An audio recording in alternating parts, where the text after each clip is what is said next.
जय जय बनारस। हाँ तो भाई हो जाइए तैयार, क्योंकि शुरू हो चुका है बनारस का number 1 show good morning Banaras, देश के नंबर 1 रेडियो स्टेशन आपकी वाणी आकाशवाणी पर। हमारा नाम बनारस बाबू,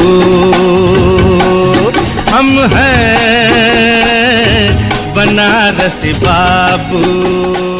जी हाँ, आपके रेडियो मित्र आशुतोष यानी बनारसी बाबू के साथ। भाई आज समझ नहीं आ रहा कि प्रोग्राम शुरू कहाँ से करूं। अब मन इतना खुश और आनंदित है कि बता नहीं पा रहा हूँ।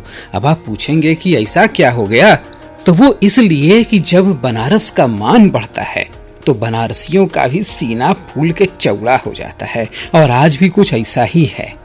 जब से मैंने सुना है कि बनारस को SCO यानी शंघाई सहयोग संगठन द्वारा वर्ष 2022-23 के लिए पर्यटन और सांस्कृतिक राजधानी के रूप में नामित किया गया है। उज्बेकिस्तान के समरकंद में SCO के council of heads of states के 22वीं बैठक में इसकी घोषणा की गई, जिस बैठक में भारत का प्रतिनिधित्व कर रहे थे यशस्वी प्रधानमंत्री और शहर बनारस के सांसद मां गंगा के पुत्र माननीय नरेंद्र मोदी जी। उन्होंने कहा था, मैं आया नहीं हूं, मुझे मां गंगा ने बुलाया है। और आज मां गंगा को भी अपने इस लायक बेटे पर नाज हो रहा होगा।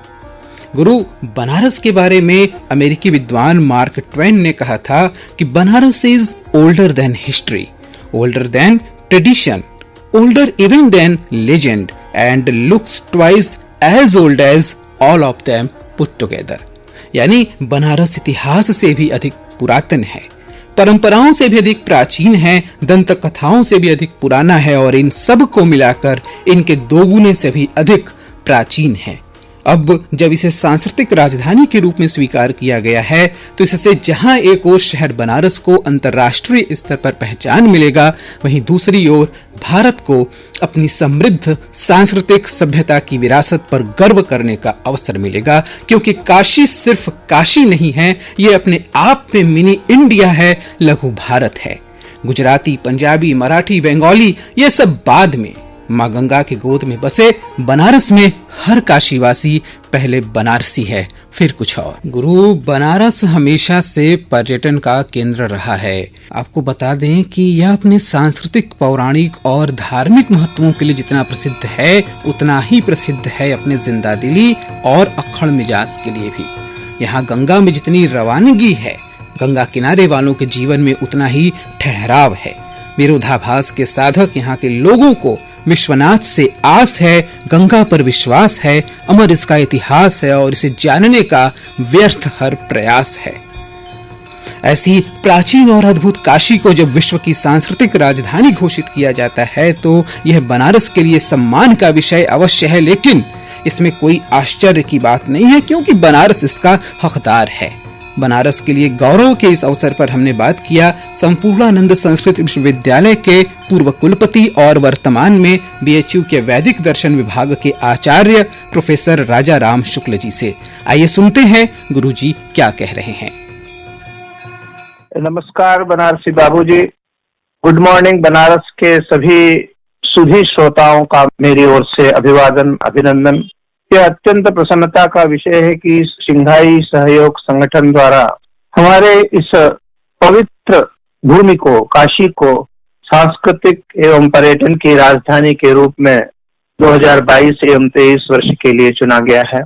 मैं उस संगठन के समस्त सदस्य राष्ट्रों को और राष्ट्राध्यक्षों को साधुवाद देना चाहता हूँ।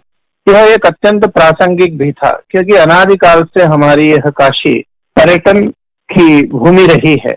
मैं आपको यह अवश्य बताना चाहता हूं कि पर्यटन का अर्थ केवल सैर सपाटा और मौज मस्ती नहीं है। पौराणिक काल से यहाँ पर्यटन की एक विशेष अवधारणा रही है। पर्यटन का तात्पर्य होता है कोई व्यक्ति किसी अन्य देश में जाकर के सांस्कृतिक संबंध स्थापित करता है, विद्या संबंधी आदान प्रदान करता है, शिक्षा प्राप्त करता है और उस शिक्षा का प्रसार अपने देश में करता है। अनेक ऐसे यात्री पर्यटन की दृष्टि से यहाँ आए और उन्होंने एक सांस्कृतिक विरासत के रूप में इस देश की महत्ता को विश्व जनीन किया। हमारी यह काशी शास्त्रीय पर्यटन की दृष्टि से भी अत्यंत महत्वपूर्ण है। युग युगांतर से यहाँ देश के ही नहीं विश्व के कोने कोने से विद्वान आते रहे हैं और आज भी आ रहे हैं विभिन्न कलाओं, विद्याओं एवं शास्त्रों के अध्ययन की दृष्टि से। यह भी एक पर्यटन की विधा है।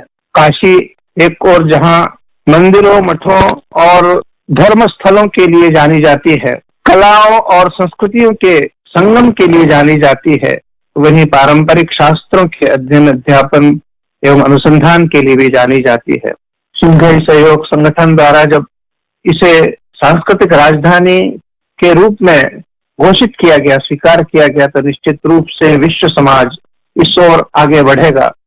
हमारे यशस्वी प्रधानमंत्री माननीय मोदी जी के निर्देशन में काशी का जो विकास हुआ है, सांस्कृतिक विकास हुआ है, विद्या संबंधी विकास हुआ है और भौगोलिक विकास हुआ है, उस विकास से पूरा विश्व परिचित होगा।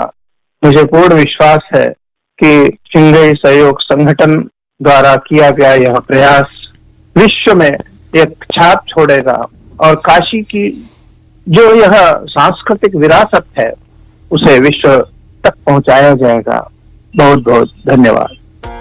अभी आप सुन रहे थे प्रोफेसर राजा राम शुक्ल जी को। उनके साथ ही साथ हम सब काशीवासी भी धन्यवाद देते हैं शंघाई सहयोग संगठन के समस्त राष्ट्रों को, उनके राष्ट्राध्यक्षों को और हमारे माननीय प्रधानमंत्री श्री नरेंद्र मोदी जी को। और अब अपने वादे के मुताबिक आता हूं अपने अगले सेगमेंट पर, जिसका नाम है मोहल्ला।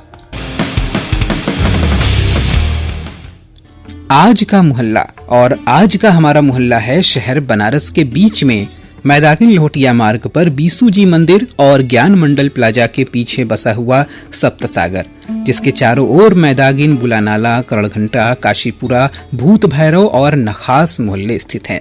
प्राचीन काल में राजा दिवोदास के कहने पर जब भगवान शिव दोबारा काशी जी में आए तो सबसे पहले वे यहीं आए थे, इसलिए इसे ज्येष्ठ क्षेत्र कहा जाता है। उस दिन तिथि थी ज्येष्ठ शुक्ल एकादशी और नक्षत्र था अनुराधा।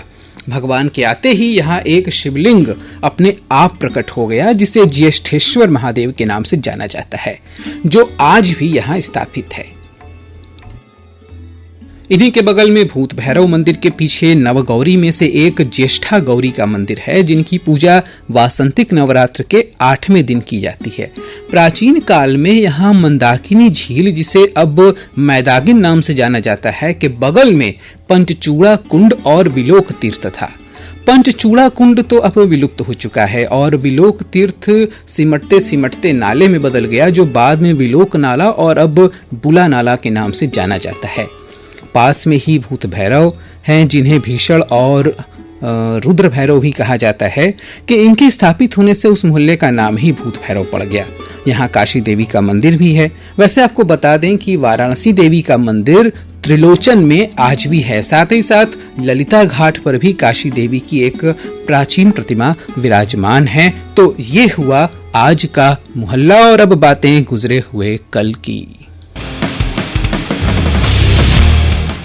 तो अब यह आपको बताते चलें कि आज है जन्मदिन सुप्रसिद्ध फिल्म निर्माता निर्देशक महेश भट्ट का, जिनका जन्म सन 1948 में हुआ था।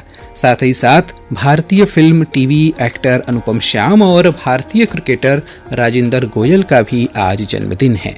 साथ ही है पुण्यतिथि भारतीय महिला स्वतंत्रता सेनानी कनकलता बरुआ और भारत में होम रूल लीग की संस्थापिका एनी बेसेंट की।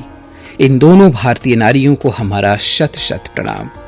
और अब बातें आजकल की।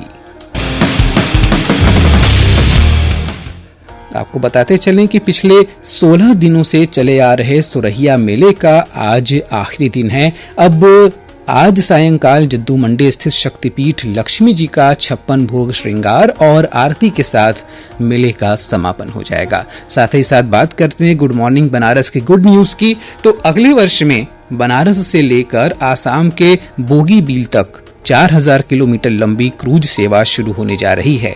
ये क्रूज भारत बांग्लादेश प्रोटोकॉल मार्ग और ब्रह्मपुत्र नदियों से होकर गुजरेगा। आपको बता दें कि ब्रह्मपुत्र नदी से गुजरने वाले जल मार्ग को ही राष्ट्रीय जल मार्ग 2 के नाम से जाना जाता है। और अब इसके बाद हेल्थ वाणी। तो गुरु, जैसा आप लोग जानते हैं कि 17 सितंबर से वर्षा ऋतु समाप्त हो चुकी है और अब शरद ऋतु का आगमन हो रहा है। तो इसी के साथ इसको ऋतुओं का संधि काल कहते हैं और इसमें इस बात का बड़ा आवश्यकता होती है कि आप अपने स्वास्थ्य का विशेष ध्यान रखें। और जब बात हेल्थ की हो तो आपकी वाणी आकाशवाणी भला कहाँ पीछे रहने वाली है। तो आइए आपको बताते हैं कि आपको इस संधि काल में क्या क्या खाना चाहिए। सब्जियों में इस वक्त चौलाई, बथुआ, लौकी, तुरई, मूली, पालक, सोया और सेम खाइए। चकाचक और मस्त रहिए। फलों में अनार, आंवला, सिंघाड़ा और मेवा में मुनक्का और कमलगट्टे का सेवन करना इस वक्त बेहद लाभकारी होगा। और अब जानते हैं मौसम का हालचाल। तो गुरु, बंगाल की खाड़ी से जो ये पूर्वा हवा आ रही है ना, जिससे कल जम करके बारिश भयल हो, उसके अभी बने रहने की संभावना है और छुटपुट बारिश का योग भी बनता ही रह रहा है। और इसलिए थोड़ा सावधान रहिए, छाता वाता लेके निकलिए। बाकी मौसम का आनंद लेने में बनारसी कहाँ पीछे रहने वाले हैं। तो अब भैया घड़ी की सुई कर रही है इशारा कि बनारसी बाबू यहाँ से निकलने का वक्त हो रहा है। तो अब अपने रेडियो मित्र आशुतोष यानी बनारसी बाबू को दीजिए इजाजत। आप लोग भी गुरु चकाचक रहा, मस्त रहा और मस्त करा।